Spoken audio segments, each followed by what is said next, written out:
he's done a phenomenal job. You're mentioning somebody that was extremely controversial. A lot of people didn't like that gentleman that you're talking about. Whether you like him or didn't like him, things happen. But he knew nothing about it, and we can leave it at that. You don't have to embarrass our guest by asking a question like that. He didn't just say, look, MBS didn't know about it, which flies in the face of what the CIA have said, which would be, one thing, but not necessarily surprising.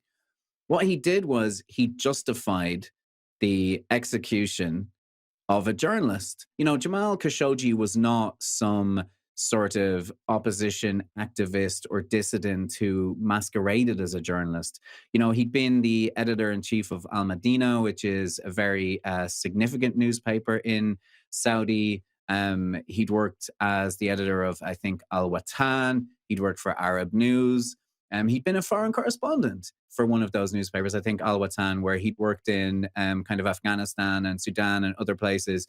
This was a real journalist who had gone into exile in the US and become quite critical of the Saudi government. And that is why he was killed. And the reporting is all there, not just from the CIA. MBS did indeed order his death. And so to see these two world leaders sitting there and Donald Trump justifying this by saying he was a controversial figure, but also a lot of people didn't like him.